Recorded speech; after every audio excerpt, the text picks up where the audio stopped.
So, hey guys, welcome back to the channel and another fan to fan preview. And this week, what preview we've got? Because we've got the high flying villains currently in fourth place, chasing a Champions League team, Unai Emery's team, against what I think is a bit of a bogey team recently, our team, Wolverhampton Wanderers. I'm really delighted to be joined today by my good friend, Seb, the Holtecast podcast. How you doing, Seb? I'm really good. I'm really glad to be back. I'm really glad to see your face again. So thank you for having me, and I'm excited to get into it. Yes, mate. Well, thank you ever so much for joining.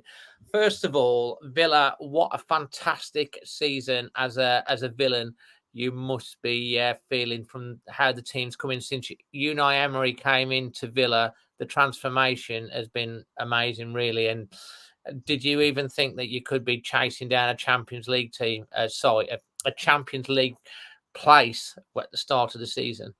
I personally didn't. I'm known as the pessimist of the group, if you like. So I always try to downplay my expectations. I sort of like to not get too high with the wins, but not get too low with the lows.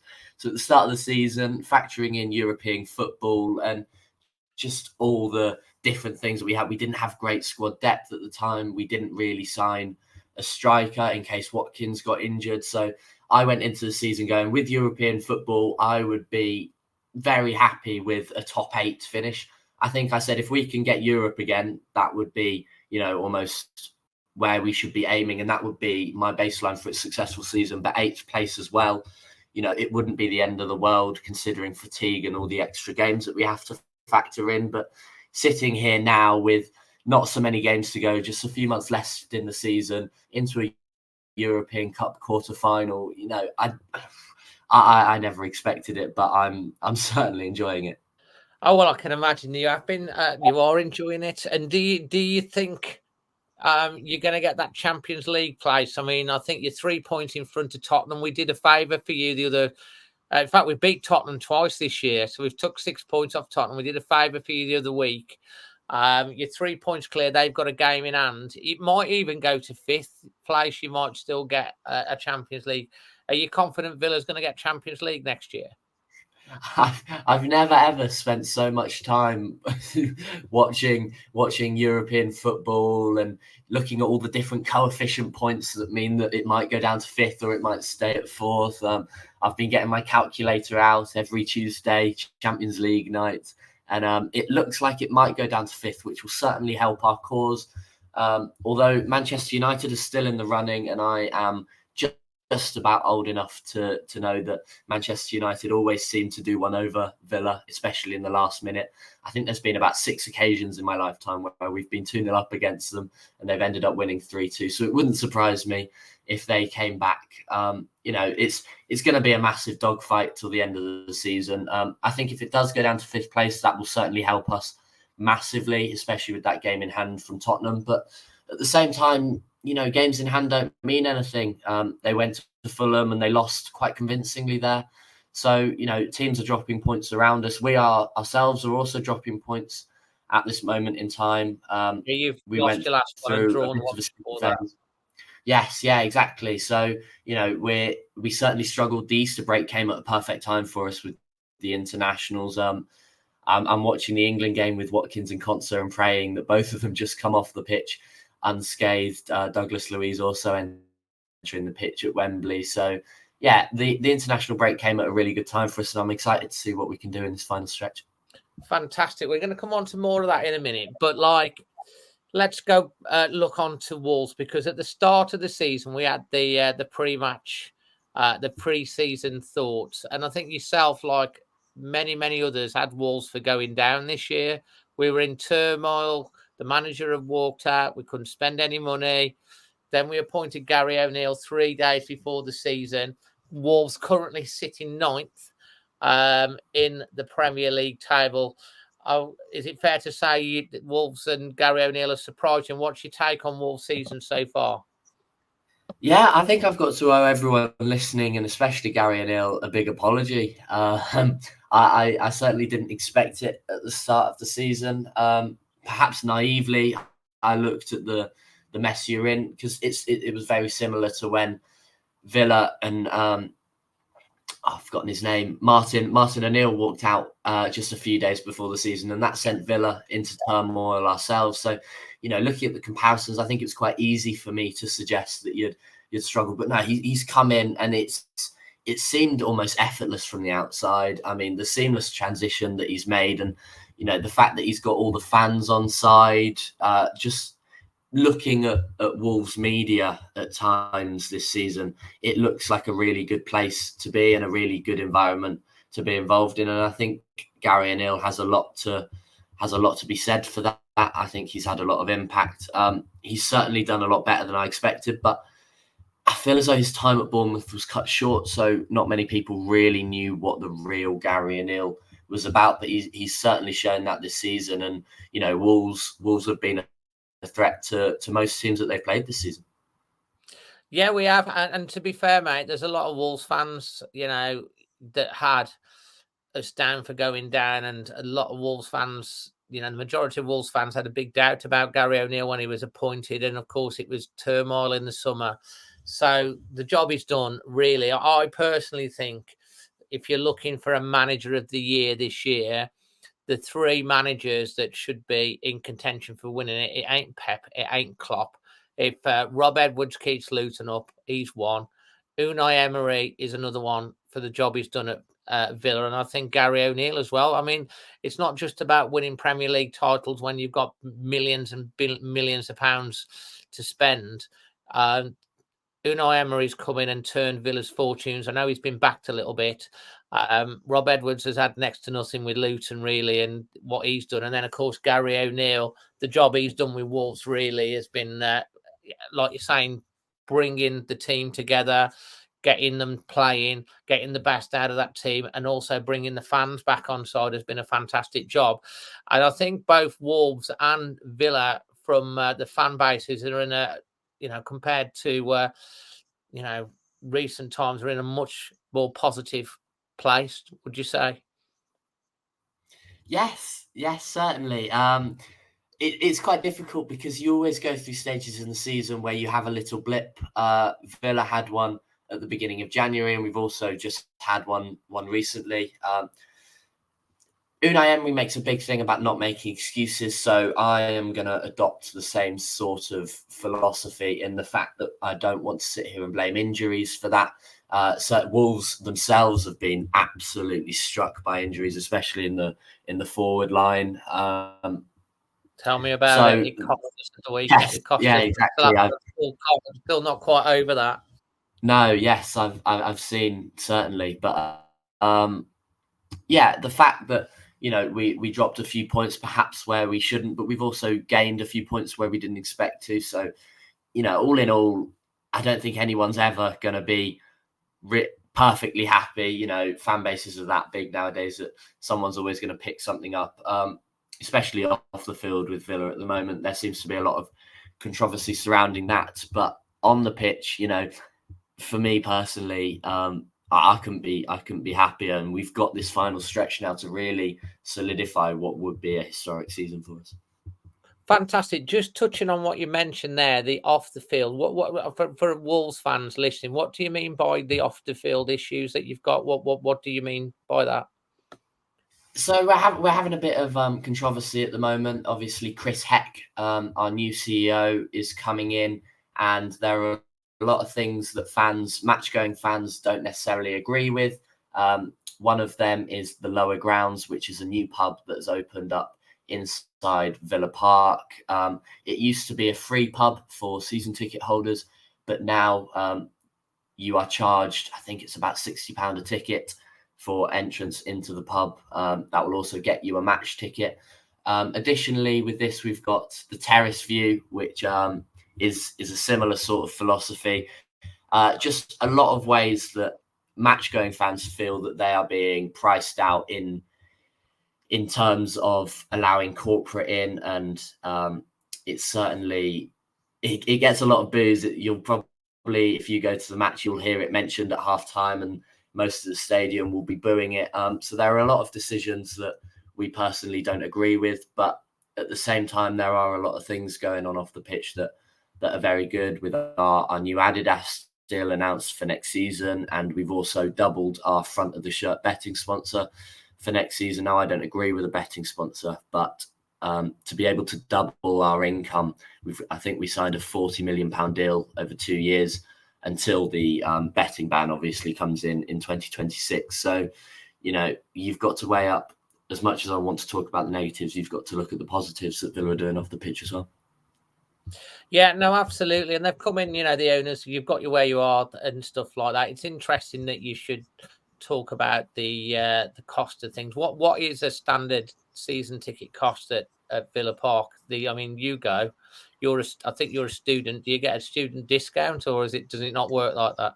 Don't believe I do. I can't remember. Season ticket's going to be announced soon, so I'll have to check. I don't think I do get a student. So I sit in the top of the Holt, so maybe my prices can't be compared to the rest of the ground, but I think I paid near enough £900 for mine this season. Now it's some people might say, well, it's quite similar, but the problem is with Villa is we've had an increase. I think it's 3 or 4 years in a row now. And some people who sit near me have experienced nearly a 200% increase in the last 3 years. So it's not necessarily the price, but the way in which it's going up and the way in which it doesn't look as though it's going to be stopping anytime soon certainly has people worried for their season ticket, but also very angry as well. So, because from the outside, there's a few Wolves fans that will say, "Oh yeah, Villa got American owners, they've got ambition." What's the background of your owners? Who are they and what's their background? I can't talk highly enough about Nassef Sawiris and Wes Edens. I think most Wolves fans will remember when Villa was stuck in the Championship and we were just a few days away from liquidation. And then suddenly these new owners come in, they form a group and they have done nothing but save our club. And I don't think that's putting it lightly either. The way in which they have invested into the club, into the infrastructure, they want to massively improve Villa Park. They want to massively improve the areas surrounding Villa Park. So what they've done for the community as well since they've come in. Obviously, CEOs are different, but the owners, I can't talk highly enough about them. They're consistently keeping up with their ambitions for the club. What they say is true, and they're matching their words with their ideas and their philosophies. And yeah, for the owners, this looks a massively promising time to be involved in Aston Villa at the moment. So do you think this is why the cost of things are going up so much, is because they're saying they're going to do all this stuff, but the fans are having to pay more to get that in? And is that a balancing act that the fans are happy with, or they feel that you get enough money from TV revenues and stuff? Because like you say, someone's had a 200% increase on their season ticket in 3 years. That's a lot. And you had a free pub and you having to go in, and it's like, is that a fair balancing act? Do you take the extra money at the cost if they're investing, or is it where do you sit on that? There's a fine line, I believe, between overstepping the mark and raising to compete. We've seen it with Everton, we've seen it with Forest, that you just have to be able to create revenue wherever you can to be able to make that extra step up the Football League. I think because things are going so well for us on the pitch, it's justified at the moment. In certain aspects, it's difficult because you never really know what's coming from the owners and what's coming from our CEO. So it's difficult to be the ultimate judge, and I'm not going to sit here and claim that I know all the ins and outs. Excuse me. But there's certainly unrest. People are unhappy. People are going to be unhappy. But at the same time, winning games and having success is kind of means, yeah, people are happy. But if you didn't, then that kind of would come to the fore. The reason I ask about this because there's certain sections of the Wolves fan base that have got issues with like our owners, Fosun, on investing in the stadium and in the infrastructure and that type of thing. And obviously, Wolves have had to really curtail their spending with regards to profit and sustainability, FFP. And from my understanding, we're sort of through the worst of that storm. Obviously, you've seen Everton, Forest, but there is a little bit, from what I understand, that's coming down the line for Villa this season in the summer. The likes of Villa and Newcastle are all going to be sailing very close to the wind with FFP. Obviously, that £100 million for Grealish that you got 3 or 4 years ago is dropping off. I mean, from a Villa point of view, is that something that you're concerned about in this summer, in terms of you might have to sell some players depending on what happens? No, I'm not overly concerned about it. And I think the reason for that is I believe that we wouldn't have gone out and spent 15 to 20 million on Morgan Rogers in January if we were struggling as badly as the press say. There's ultimately no smoke without fire. So I think there's been a lot of talk that perhaps one of our key players might be out the door, and that could then free up us to spend within our means again in summer. But I certainly don't think we'll be in a position where we have to sell.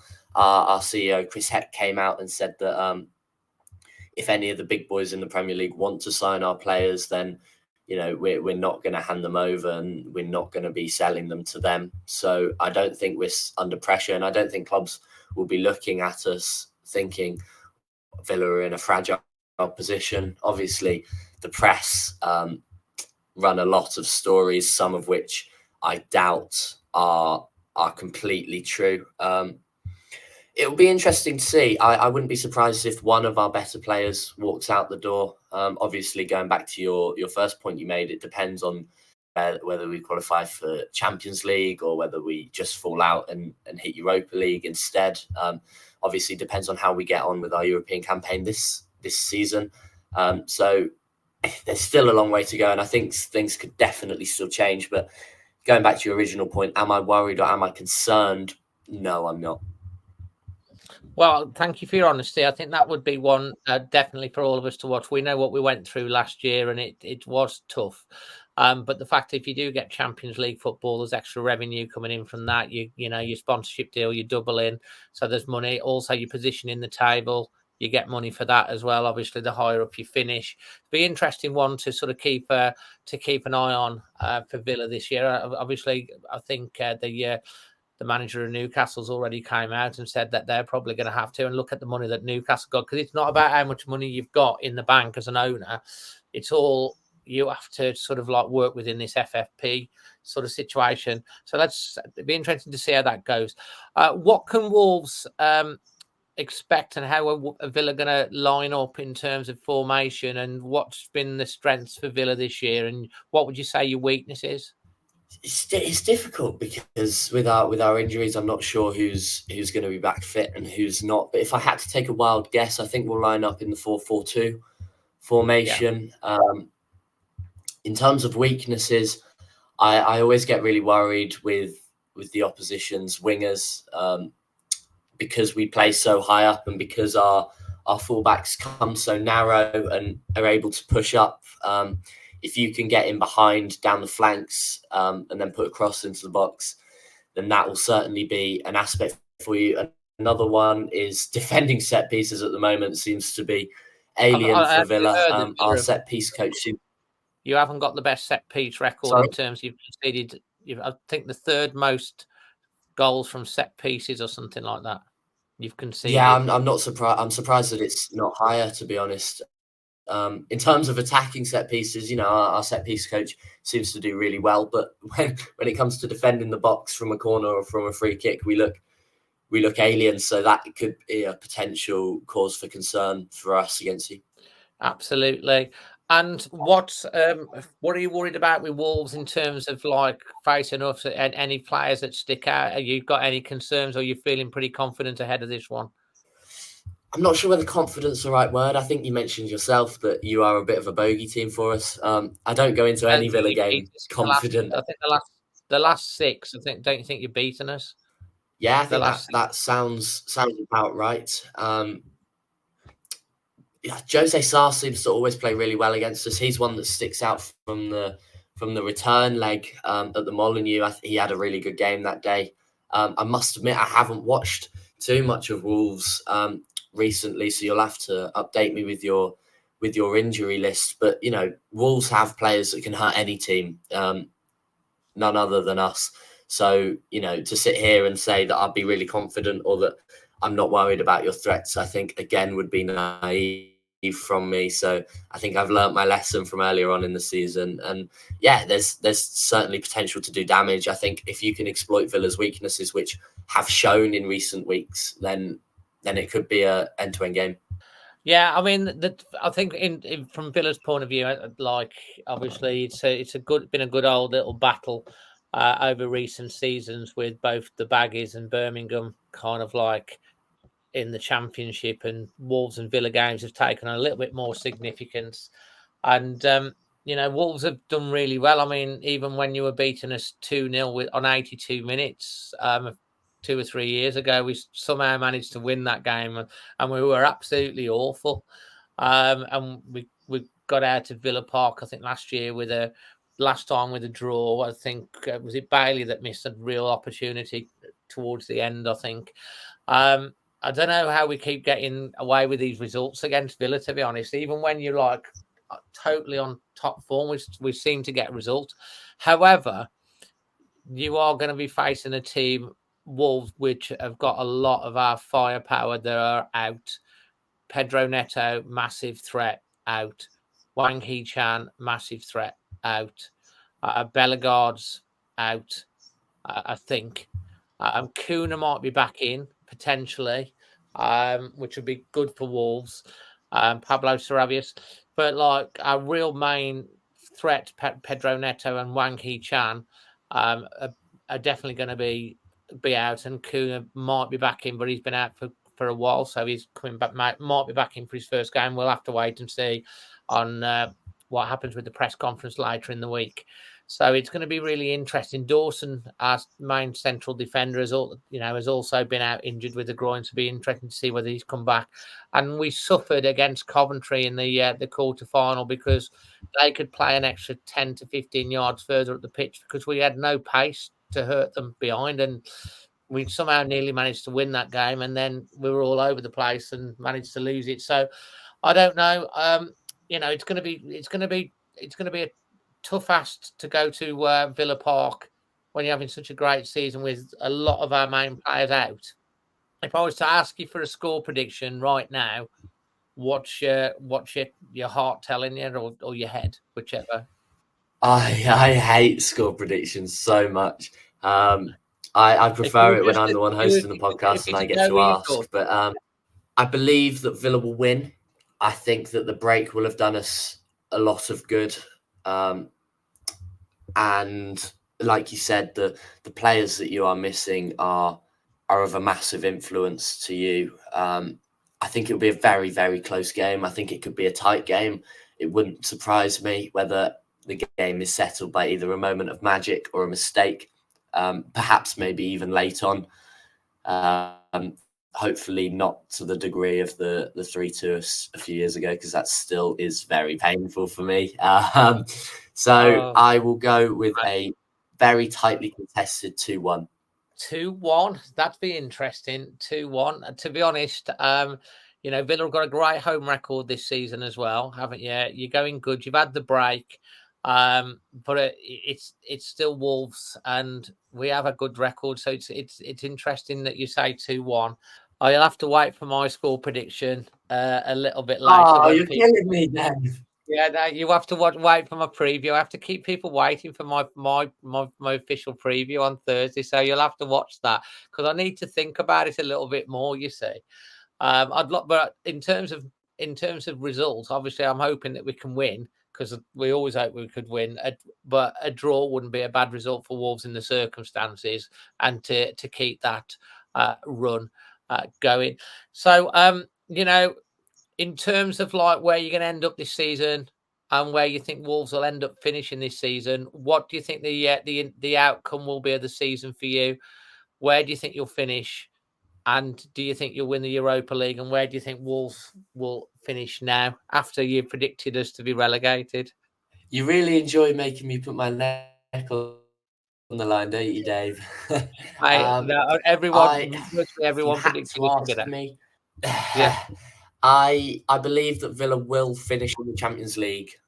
I'm not going to be as bold to say whether that will be 4th or 5th.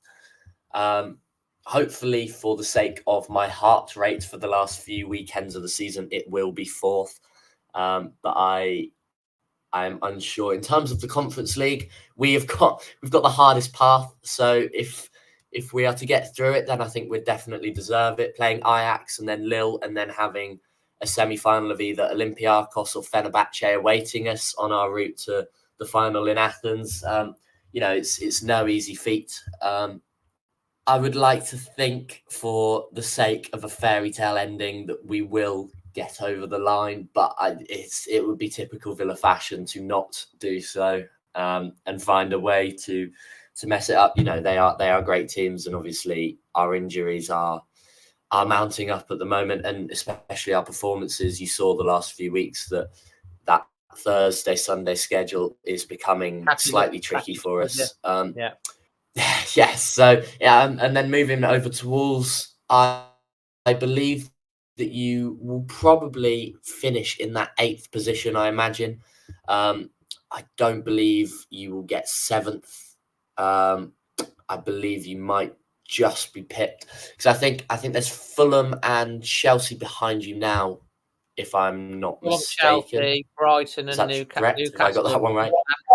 And Newcastle as well. So it's if we got 8th, that would be an incredible achievement. Yes. That would be incredible, to be honest. I believe that Fulham and Chelsea stay behind you. I think they are too inconsistent. I wouldn't be surprised if Newcastle go on a bit of a run. And then Brighton, now that they're out of the Europa League, will have a lot more focus on the Premier League, especially now that those European places could potentially go down to 8th. So we'll have to wait and see. But there is certainly a lot of room for changes. Absolutely, mate. Well, listen, it's been an absolute pleasure you joining us, mate. How can people find you and your podcast? Yes, so if you go onto Twitter, we are on Twitter at Holtecast. I will get pats on the back for remembering that, because we have just had a big rebrand. So we are now on Twitter as at Holtecast.